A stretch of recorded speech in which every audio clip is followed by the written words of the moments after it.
Bonjour à tous. Bienvenue à cette troisième édition de nos webinaires estimés. Marie, quand t'es prête? Bonjour tout le monde. Bienvenue à ce troisième webinaire sur Estimé. On est la même belle équipe que la dernière fois, mais d'abord, explorer d'où est né Estimé. C'est une entreprise de développement de solutions d'intelligence artificielle et développement logiciel. On a plus de 150 projets à notre actif là, depuis 2019 et une quarantaine de spécialistes dans tous les domaines et secteurs d'activité, donc spécialisés au niveau de l'IA. Mais on s'est concentré surtout dans les dernières années dans les industries manufacturières et construction et davantage, on s'est attaqué au problème qui est au niveau de l'estimation là, que de faire le relevé de quantité qui prend beaucoup de temps dans le processus d'estimation. Donc, et aujourd'hui, en fait, pour ceux qui ont déjà assisté au dernier webinaire, l'équipe, Benoît Carl, qui est le directeur développement des affaires et commercialisation de la solution estimée, donc c'est lui qui est responsable vraiment de développer le marché là, avec notre outil SaaS. Moi-même, responsable solution d'affaires IA, je suis plus au niveau des partenariats pour l'intégration d'estimés dans vos solutions en construction manufacturier. Et puis, Gaëtan qui chapeaute le développement du produit, qui chapeaute la gestion de l'équipe. Donc, on est plus de 14 développeurs à temps plein qui développent cet outil-là. Responsable du produit. Et également, vous verrez certainement au prochain webinaire des nouveaux visages là, parce qu'on a une équipe de service client. Tout ce qui est après que vous aurez parlé à Benoît pour l'intégration de l'outil, s'assurer de la bonne adoption, vous montrer comment ça fonctionne, donc tout ce qui est formation. On va avoir deux nouvelles ressources. Là.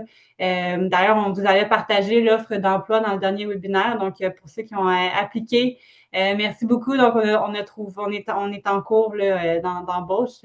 Fait qu'on on sera plus nombreux la prochaine fois. Merci beaucoup, Marie. Alors, un petit rappel pour les deux derniers webinaires. Au mois de décembre, on a fait un démo de l'outil avec un plan d'électricité. On a fait en mode bêta une détection de mur. On a montré la capacité de gérer les addendas dans la plateforme. Et finalement, on a fait la première itération de comment on était pour raccorder les composantes au panneau électrique et dans l'objectif de pouvoir donner un pied linéaire de fil, de conduit et tout ce qui est nécessaire pour l'électricien. Au mois de janvier, là, je vois une erreur sur la slide. Au mois de janvier, on a fait une démo avec des murs rideaux et Gaétan ensuite avait fait la démonstration de notre capacité d'analyse de devis, de recherche documentaire à l'intérieur d'un devis de construction. Et merci aux gens au dernier webinaire qui ont levé la main pour faire partie du groupe Beta. On a environ 12 entreprises en ce moment qui sont dans la plateforme et qui essaient la capacité d'analyse de devis et un petit merci spécial à la personne qui nous a déjà envoyé du feedback très exhaustif. Alors, merci Valérie pour ça. Et je te reviens très rapidement là, par rapport à ça. Alors, avant de continuer, on va lancer une première question. On est curieux de savoir qui a déjà vu un de ces deux webinaires ou les deux. Alors, Marie, si tu... Ouais, la question numéro un. voilà. Puis j'en profite aussi pour vous dire de poser vos questions dans la section questions-réponses du Zoom, là, parce qu'on va prendre un moment pour y répondre à la fin du webinaire. Donc, pas dans le chat, mais vraiment dans la section questions-réponses. On laisse une petite dernière seconde. Ouais. Ensuite, je vais passer à la dernière slide. Euh, on a Et 75 participants aujourd'hui. Mettre fin au sondage, partager les résultats. Alors, est-ce que, j'imagine, vous voyez les résultats? 61 des participants aujourd'hui ont vu un des webinaires. Alors, vous êtes des followers. Merci d'être toujours là. On l'apprécie vraiment beaucoup. Euh, et alors, je retourne en arrière. Excusez-moi. Euh, Alors, aujourd'hui, ce qu'on va vous montrer, on va faire une démonstration de notre outil dans l'aspect de pièces usinées pour les ateliers d'usinage. On a fait un défi, s'est donné un défi aujourd'hui de faire un webinaire qui faisait appel à deux industries, les ateliers d'usinage et la construction. Euh, on a 74 participants avec nous, alors on est très content d'avoir pris ce pari-là. Merci d'être là. Et dans quelques secondes, on va être curieux de savoir de quelle industrie vous êtes. Mais avant, je vous explique un peu les trois phases du projet, ce qui va être lancé là, dans les prochaines semaines. C'est vraiment l'identification des pièces et ça, c'est la démo que je vais faire aujourd'hui. Toutes les opérations d'usinage, une fois qu'on a fait la détection des différentes composantes et comment se rendre à la fabrication de la pièce usinée et ou mécano-soudée. On a commencé en janvier la phase 2, qui est d'aller faire ce qu'on appelle, nous, de la recherche intelligente dans votre base de données.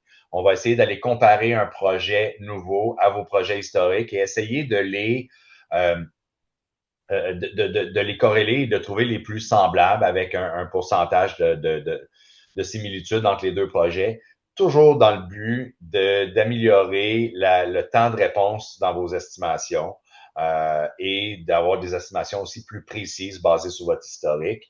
Et finalement, la phase 3, qui va commencer cet automne, qui va être d'intégrer les plans en 3D dans la plateforme pour être capable, encore une fois, d'améliorer votre processus de soumission. J'en profite pour faire un coucou à nos deux partenaires de ce volet-là, l'Alliance Métal Québec.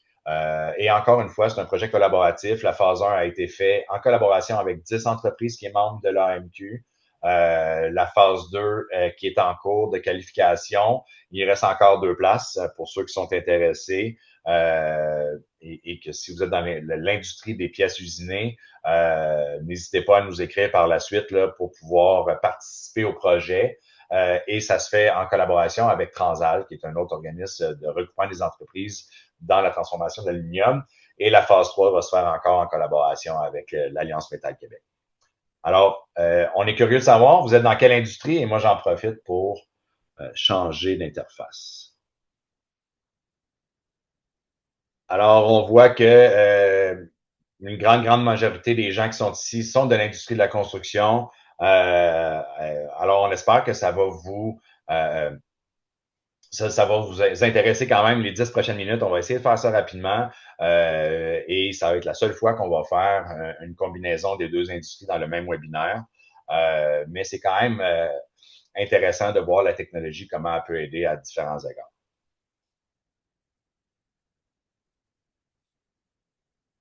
Alors, ce que je vais faire dans les prochaines minutes, je vais faire 2 fois le même projet parce qu'il y a 2 façons un peu d'utiliser l'outil pour pouvoir aller chercher le relevé des opérations. C'est vraiment la différence entre les deux.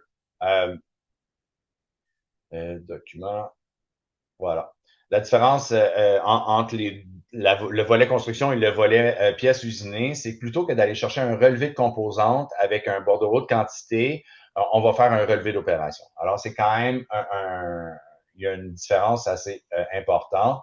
Alors, ici, on a une pièce, c'est cette pièce-là ici qui est à concevoir et on a les différents plans et de coupe de toutes les pièces qui seront assemblées pour pouvoir arriver au résultat désiré.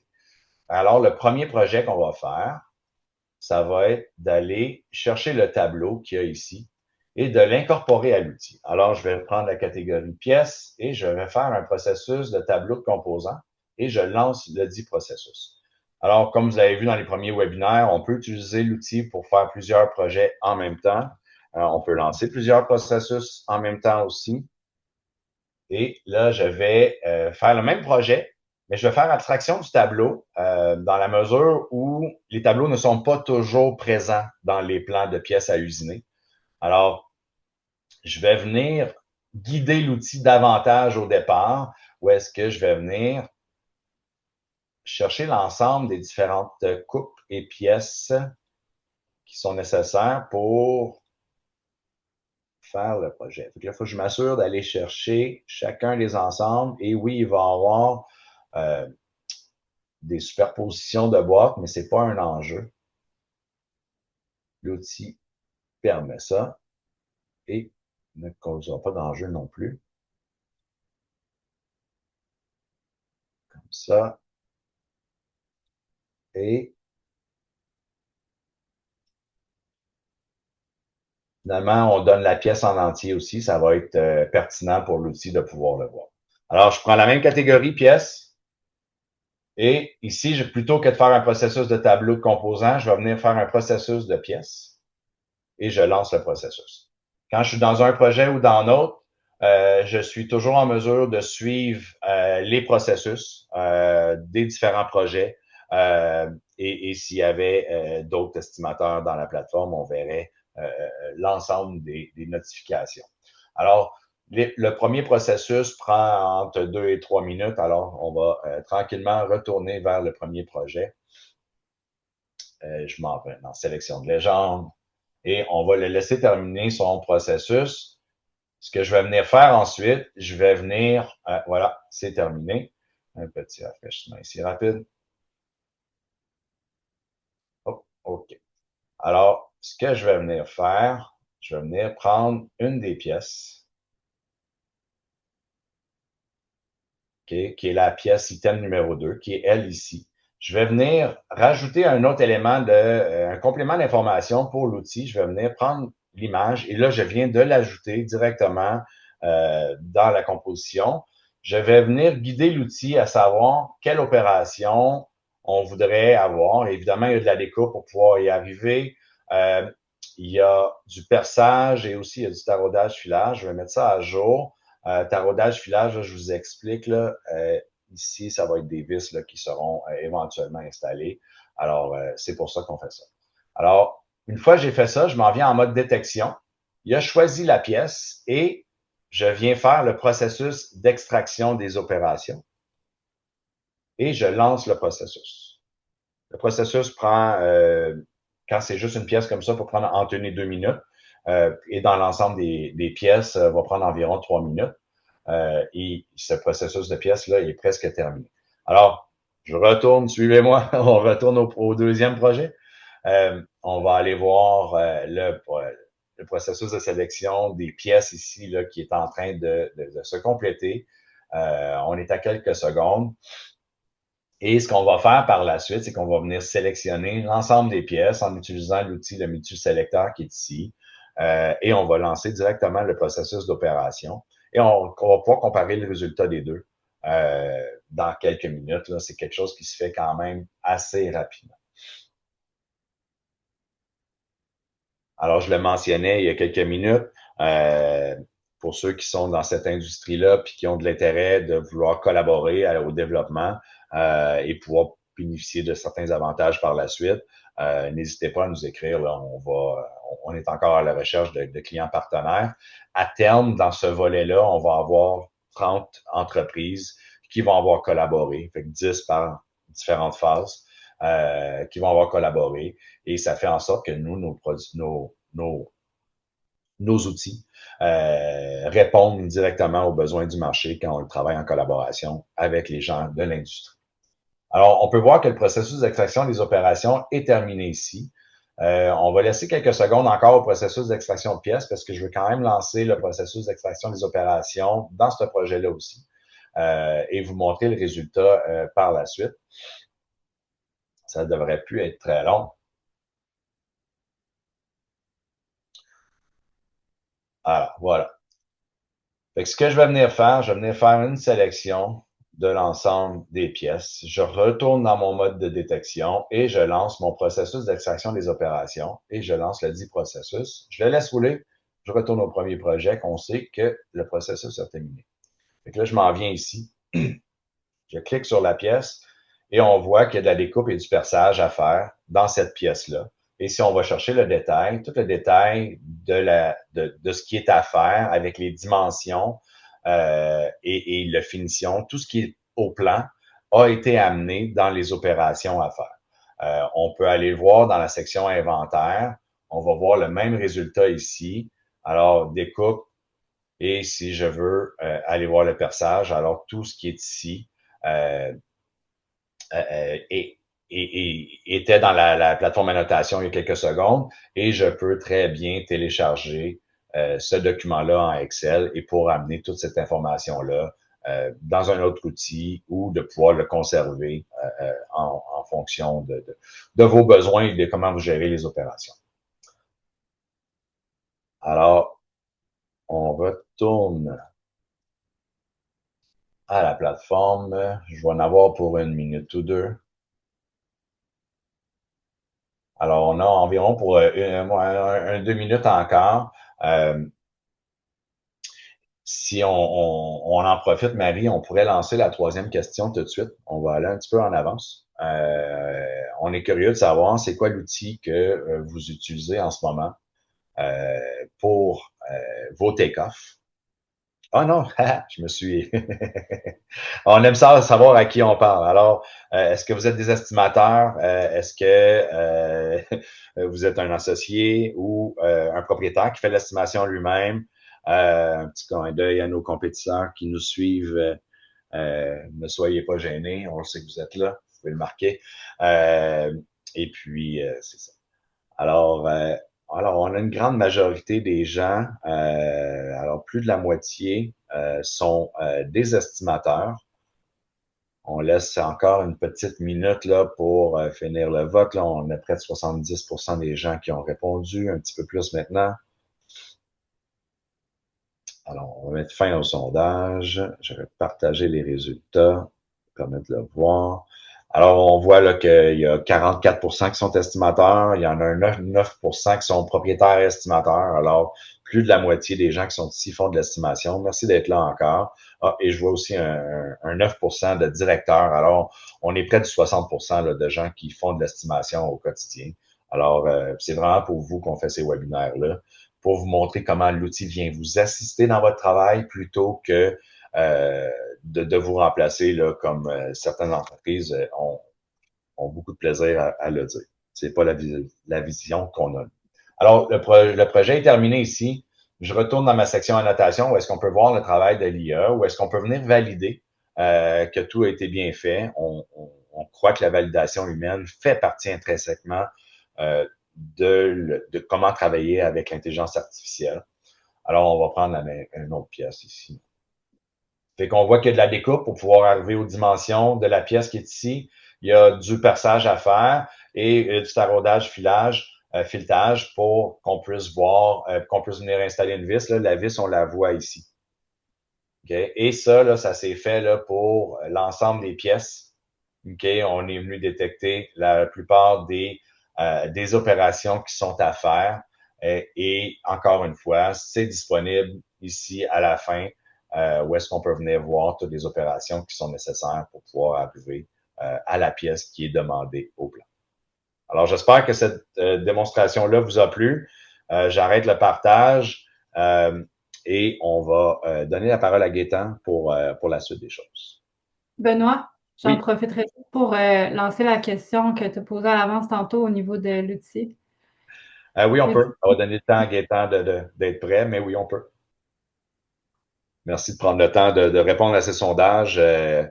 C'est le fun de vous savoir participant dans ces webinaires-là. Et c'est de l'information pour nous qui est très qui est importante à savoir comment qu'est-ce que vous utilisez aujourd'hui. Puis la dernière fois qu'on a fait ce sondage-là, il y avait au-delà de 30% des gens qui sont encore en manuel. Fait qu'ils font du décompte de quantité en construction directement à partir du plan papier, je veux dire. On voit des gens qui sont encore en train d'écrire, là, les chiffres ils continuent d'augmenter.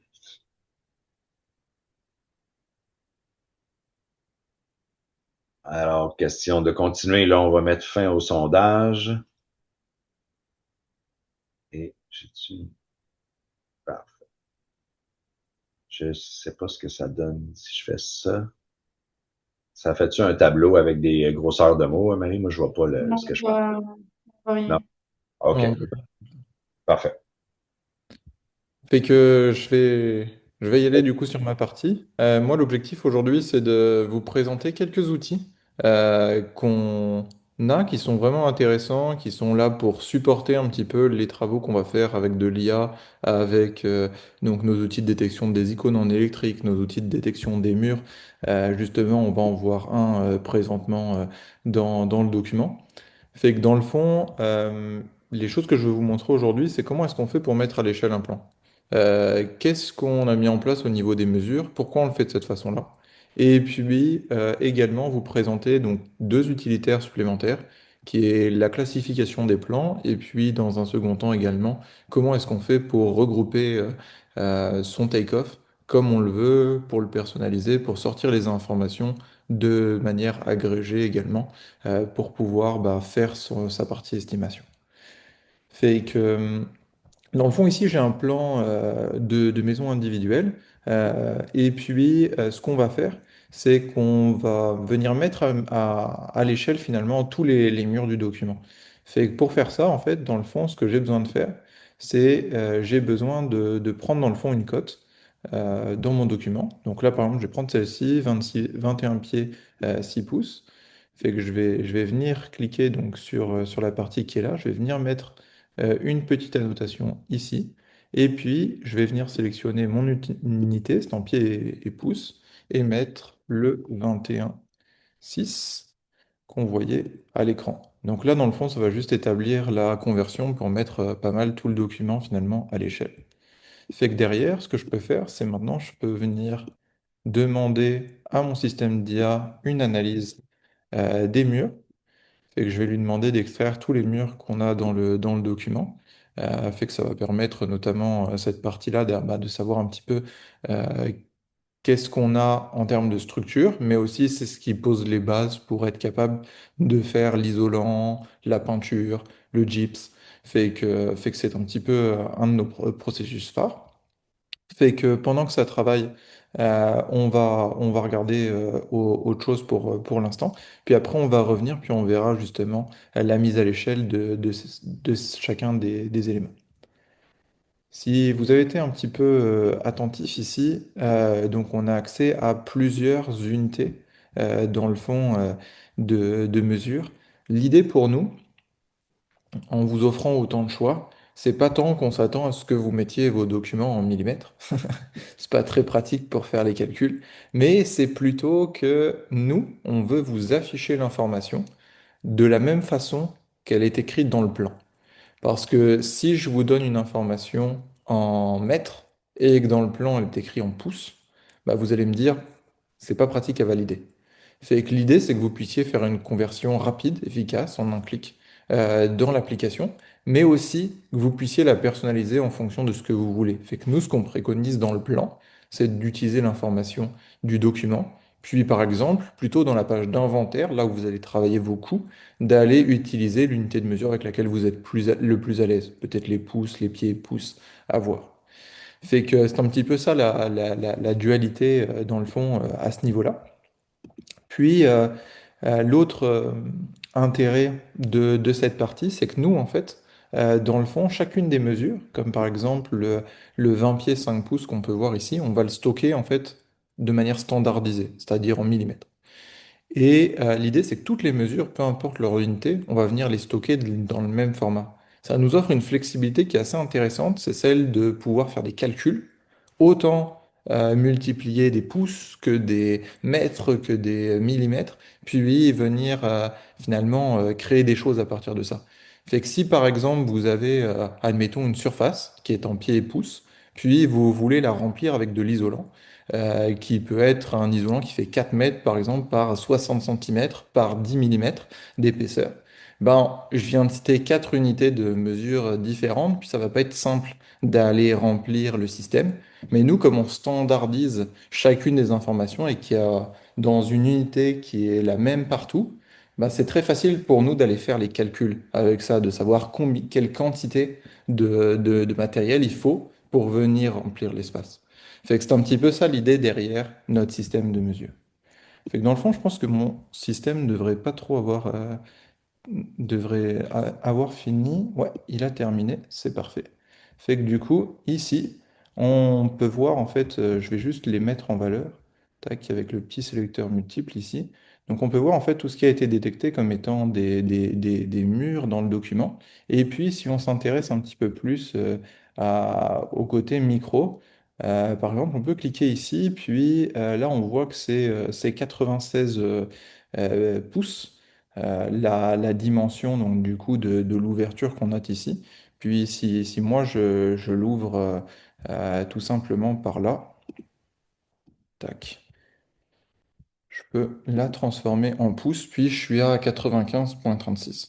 Fait que il peut y avoir des petites nuances liées à où est-ce que je m'arrête exactement au niveau de mon système d'IA, des petites nuances aussi par rapport à la cote que moi j'ai prise, mais on va toujours être très très proche de la cote du document. Et puis plus je vais faire de l'effort au moment d'aller mettre ma cote, c'est-à-dire d'aller zoomer un petit peu plus pour être précis au niveau de mes clics sur les éléments, plus je vais être précis au niveau de mes de mes mesures, puis on arrive à se rendre à peu près à de l'ordre de 0,3 pouces près. Fait que c'est ça un petit peu pour la partie mesure. Je vais également vous parler de deux autres outils qui sont importants pour nous. Fait que je vais passer peut-être dans ce document-là, donc document électrique.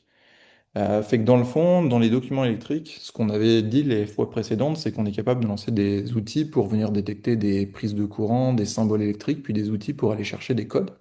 Et il y a quelque chose dont on ne parle pas forcément beaucoup, mais qui est quand même vraiment important, c'est notre algorithme qui, dans le fond, vient mettre les petits tags qui sont ici, c'est-à-dire qui vient identifier qu'ici, on a des plans vus de dessus, tout simplement. Je pourrais simplement aller aussi regarder. Voilà, là on a des tableaux, là-dessus on va avoir la légende, là le titre. Fait qu'en gros, le fait de savoir à quel type de page on a affaire, ça nous permet de savoir c'est quoi qu'on doit rouler dessus. Puis ça nous permet d'éviter, par exemple, sur une page de tableau comme celle-ci, de venir chercher des symboles. Ça servirait à rien, ça viendrait potentiellement amener des faux positifs. Fait que c'est un prérequis qui est intéressant pour obtenir des résultats de qualité.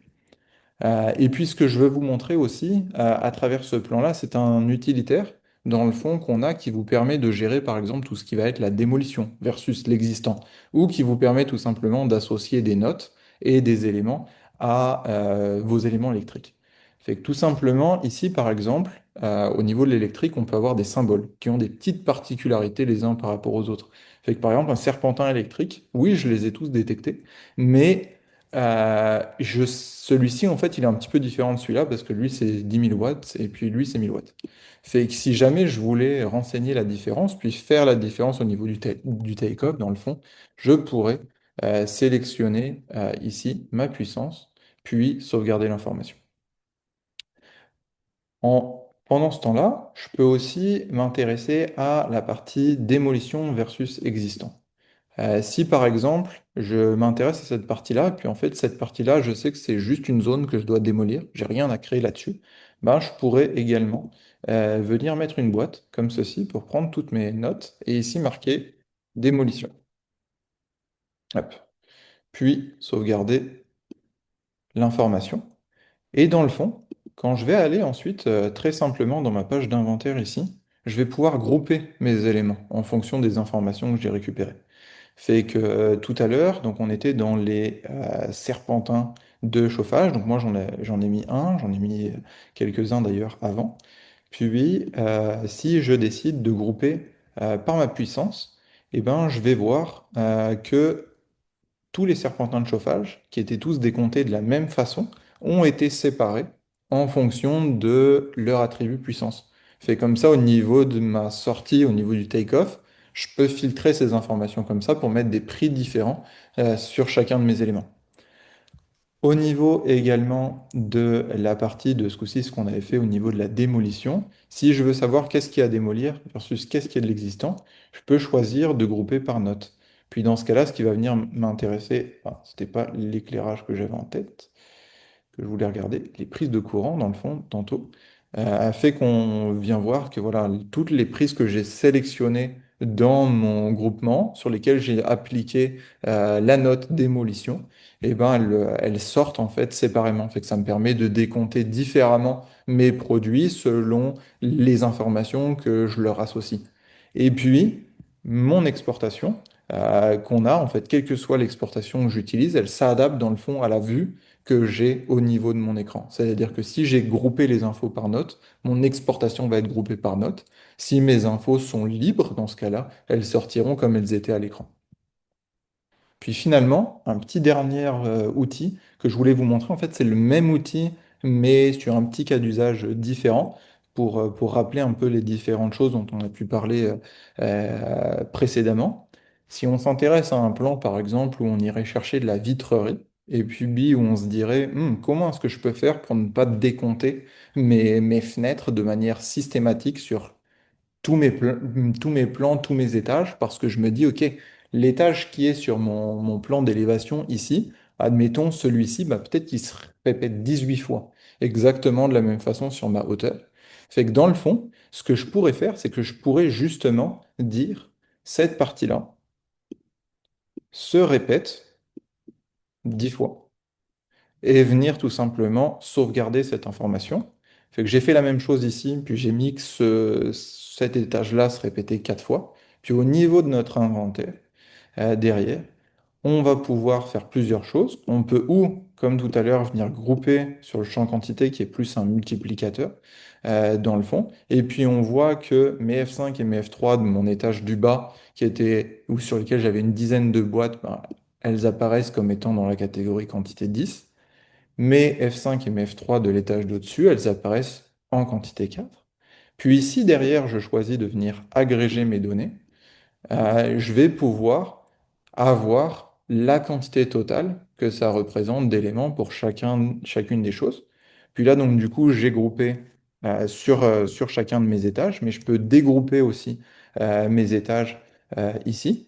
Puis, dans le fond, je vois la somme totale d'informations, donc de fenêtre F5, puis la somme totale de fenêtre F3.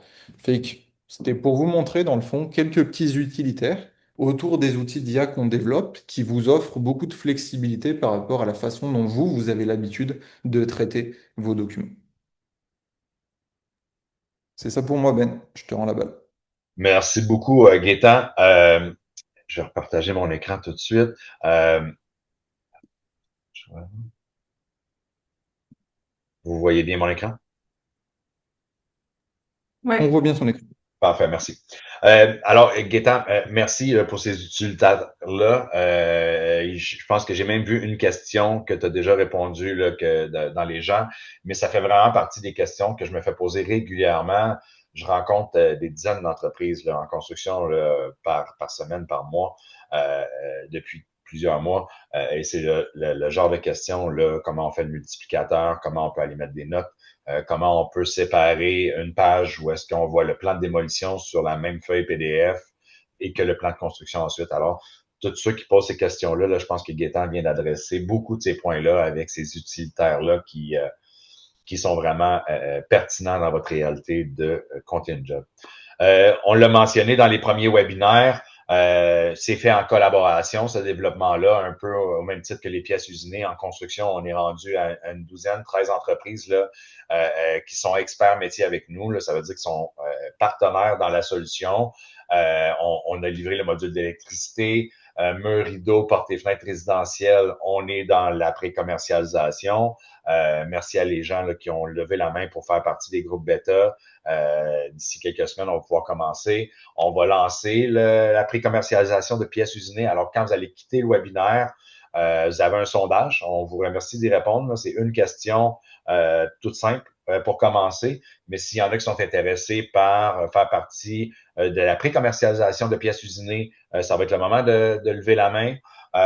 Et aussi, groupe bêta en toiture, on en a quelques-unes, mais on ouvre aussi encore aujourd'hui aux ceux qui sont ici avec nous la possibilité de répondre à cette enquête-là après le webinaire. Vous allez voir une petite page qui va apparaître là, quand vous allez quitter le webinaire. Ça va vous prendre une minute à répondre et on apprécie beaucoup le feedback. Et ça fait aussi, ce feedback-là fait en sorte qu'on guide nos webinaires et ce qu'on vous montre. On avait dans l'idée aujourd'hui de vous montrer au départ comment partir la description à partir d'un catalogue de vos produits avec des coûts et des temps de main-d'œuvre. Mais il y a tellement de questions sur comment ça va s'appliquer à moi en ventilation, en plomberie, comment vous allez pouvoir intégrer des cotes, des échelles du plan. dans l'outil. Alors, on a décidé de changer, bouleverser un peu l'horaire, puis je vais vous parler du prochain webinaire dans les prochaines minutes. Alors, dans les prochains webinaires, on va commencer à ouvrir des groupes de pré-commercialisation, groupe bêta en recouvrement extérieur, en armoire, va suivre porte et quincaillerie, charpente en bois, plomberie, structure d'acier. Pour les corps de métier que vous voyez pas là, ben, dans la plupart des cas, il y a des discussions qui sont très avancées avec d'autres experts métiers pour avoir plus de partenaires. Le système intérieur en est un et le système intérieur est déjà commencé à être développé, au même titre que d'autres qu'on ne voit pas sur la diapo qui est ici en ce moment. Mais l'idée, la vision du projet est vraiment de pouvoir servir un entrepreneur général en construction et avec tous les corps de métier. Alors, Marie, je vais te laisser nous poser des questions à moi et Gaétan. Oui. Ben là, je vois que Gaétan est en train de répondre aux questions techniques. Fait que vous allez pouvoir voir les réponses. Vous allez pouvoir voir les réponses dans la section résolue. Poser une à Gaétan quand même, Marie, pour que ça puisse faire partie de l'enregistrement, parce que les gens qui vont voir les enregistrements par la suite là, ne verront pas ces réponses-là. Oui, tout à fait. Ben, en fait, il y a la question de Valérie. Là, pourrons-nous sélectionner une échelle type, celle qui est indiquée dans la cartouche du plan? Gaétan, tu peux répondre. Oui, dans le fond, on peut sélectionner une échelle aussi en mettant par exemple 1, 2.100 pour indiquer le rapport au niveau de l'échelle, en fait, tout simplement dans le même champ de formulaire que celui que je vous ai montré tantôt. Fait que ça nous permet aussi de faire les choses de cette façon-là. Excellent. Autre question de Kevin. Est-ce qu'on peut mettre des multiplicateurs lorsqu'on délimite des zones? Ouais, les deux sont compatibles en fait dans le fond. Chacun des choses que je vous ai montrées, vous pouvez les lancer, les utiliser en fait à la fois l'outil note, à la fois l'outil multiplicateur, donc le sélecteur multiple, tout en même temps pour faire en gros la combinaison dont vous avez besoin en fonction de votre plan. Excellent. Puis, il y a une question pour toi, Benoît, sur la vision du produit estimé. Ça fait 3 webinaires qu'on a. Puis, la vision du produit, est-ce que c'est ultimement d'être capable de faire un processus d'estimation complet dans l'outil? Oui, puis c'est un peu ce qu'on va montrer, je pense, au prochain webinaire à partir du catalogue. Puis le catalogue va être utile là, autant en construction qu'en pièces usinées, parce qu'en pièces usinées, on va pouvoir utiliser cette section-là pour mettre notre parc machine, puis pouvoir associer des machines et des capacités à différents processus. Mais pour l'estimation en construction, vous allez pouvoir créer des assemblages de produits auxquels vont être attachés des prix, auxquels va être attaché un temps de main-d'œuvre que vous allez pouvoir déterminer c'est quoi le salaire à l'heure de cette main-d'œuvre-là. Tout ça dans le but de pouvoir vous donner une estimation complète à partir de l'outil. Et ce, en sauvant de 50 à 80-90% de votre temps que vous prenez aujourd'hui pour le faire. Tout ça dans l'idée que c'est l'estimateur qui guide l'outil, qui est encore là. L'outil sans l'estimateur ne fonctionne pas. Mais oui, la vision du produit, c'est de pouvoir vous donner une estimation complète. Excellent. Pour la partie pièces usinées, on en a parlé au début du webinaire. Peux-tu nous donner plus d'informations si les gens veulent collaborer comme entreprise? Bien, vous allez recevoir dans les prochaines heures ou demain matin, là, sans trop mettre de pression sur l'équipe marketing, un courriel qui va vous remercier de votre présence, qui va faire, vous allez recevoir aussi un enregistrement du webinaire qu'on vient de faire et vous allez avoir aussi la chance de planifier une rencontre avec moi. Fait que si vous prenez cette opportunité-là, vous allez pouvoir rentrer en contact avec moi, puis on va voir comment on peut collaborer pour la suite. Là. Fait que soyez alerte là, de recevoir un courriel de ma part qui va être envoyé par l'équipe marketing et vous allez pouvoir utiliser ce courriel-là pour répondre, planifier une rencontre et on entamera la discussion à ce moment-là. Parfait. Puis peut-être une dernière, là, c'est toujours bon de le rappeler.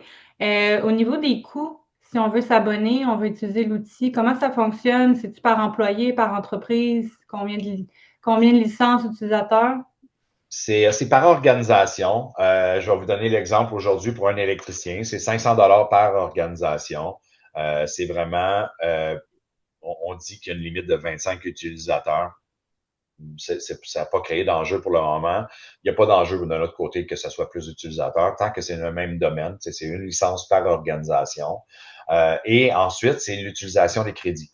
Les crédits vont vous permettre de traiter des pages, de faire de l'analyse de devis en fonction des différents processus qui sont utilisés. C'est plus ou moins un crédit par page en traitement IA pour faire du décompte. Pour la portion du devis, ça va être beaucoup moins que ça. C'est encore à déterminer combien de crédits d'utilisation vont être utilisés pour les devis. Mais c'est vraiment par utilisation de crédit. Et quand on dépasse le 500 crédits d'un abonnement mensuel, mais là, il est possible d'acheter une banque de crédit où est-ce qu'on va venir piger à tous les mois dedans quand notre abonnement mensuel est terminé. Alors, c'est vraiment comme ça. C'est un pool de crédits qu'on achète pour l'organisation. Puis en fonction de l'utilisation, on consomme ces crédits. Excellent. Alors, merci pour les questions. Marie, en avais-tu un autre? Ben, le temps file, fait que non, ça fait le tour. Mais sinon, on va prendre le temps de répondre aux questions qui restent. Ceux qui n'ont pas été répondus, on va vous envoyer une réponse là, par courriel. Là, je vois Gaétan affairé. Je pense qu'il répond encore à des questions. Merci Gaétan. Ça réduit beaucoup mon travail pour la suite des jours, les prochains jours. Mais ne manquez pas notre prochain webinaire début avril. On va faire potentiellement une démo en toiture et on va vous montrer comment on lance une détection à partir d'un catalogue dans lequel on a créé un produit avec la composante prix et en main-d'œuvre. Alors, c'est ce qu'on avait préparé pour vous aujourd'hui. On a réussi encore à le faire en 45 minutes. Alors, merci de votre présence. Vous avez été un grand nombre jusqu'à la fin. On l'apprécie encore et on vous souhaite une bonne fin de journée. Et on se revoit en début avril pour le 4e webinaire qui va être 100% nouveau contenu encore une fois. Merci Gaétan. Merci Marie. Merci beaucoup. Bye bye. Merci. À bientôt.